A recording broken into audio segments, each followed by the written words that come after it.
Ընկերներ ողջույն, ընդհատակի զրույցները շարունակվում են։ Բազմիցս խոսել ենք այն թեմայի մասին, որ ադրբեջանական նարատիվները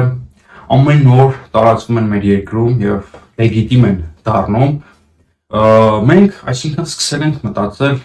ինքներս մեր մասին, ինքներս մեր պատմության եւ պետության մասին ադրբեջանցիների պես եւ աշխարհի եւ հայ ժողովրդին, Հայաստանին նայում ենք Ալիևի բարթագույն ակնոցով, սա գաղտնիք չի, ամեն օր մենք դա տեսնում ենք եւ հիմա ես ուզում եմ մի փոքրիկ օրինակ ցույց տալ, թե ինչպես է Հայաստանի ղեկավարը բառացիորեն արցախցիների մասին կրկնում Ալիևի միտքը, բառացիորեն, ես ուզում եմ միացնել։ Ղարաբաղի ժողովրդի հետ կապված ես կարող եմ ասել, ես էլի կազմային ժողովրդի կլասցի, որ իմ գնահատականն այն է, որ եւ Հայաստանի եւ Ղարաբաղի իշխանությունները ըստ էության Ղարաբաղի ժողովրդին պահել ենք պատանդի կարգավիճակում։ Պատանդի կարգավիճակում անհասկանալի նպատակների, Եվ ես այսօր կառավարության նիստում էլի կոչ արեցի, հիմա կոչ եւ խնդրանքով դիմում եմ, եկեք այդ մենք բոլորս, ընդհանրապես դա բոլորիս է վերաբերում, գաղթականի եւ պանդուխտի տրամաբանությունից։ Լավ, մնացածը հասկանալի, այսինքն ինչ ասում Ազատություն ռադիոկայանի տված հարցին, որ մենք 30 տարի փաստորեն արցախցիներին մեր ղեկավարությունը Արցախի ղեկավարությունը պահել ենք պատանդի կարգավիճակով 90-ականների պատերազմը, մեր հաղթանակը, Ղարաբաղյան շարժումը, այդ ամեն ինչը հեչ պետք է արժեք չունի, մենք նրանց պահել ենք պատանդի կարգավիճակով։ Հիմա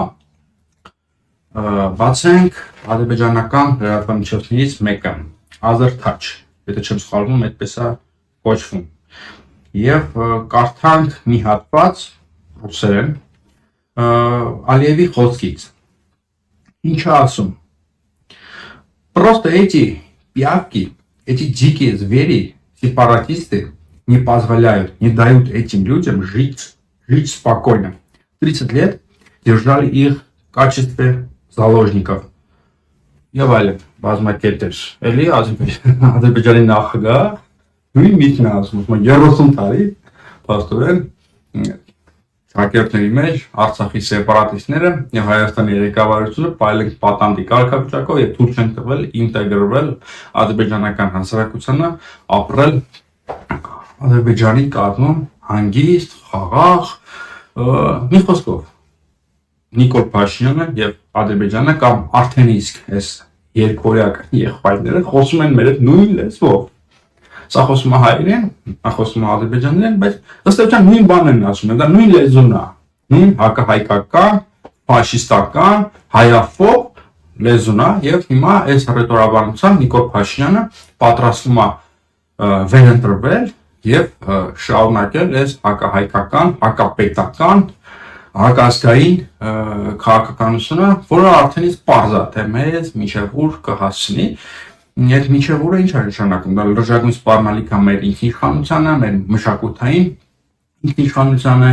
ինքնավարությանը, մեր արժեքներին, ընդհանրապես սպառնում է մեր պետության ապագային։ Այսքան ընդհանրապես ուզում եմ ցույց տալ, թե Հայաստանի եւ Ադրբեջանի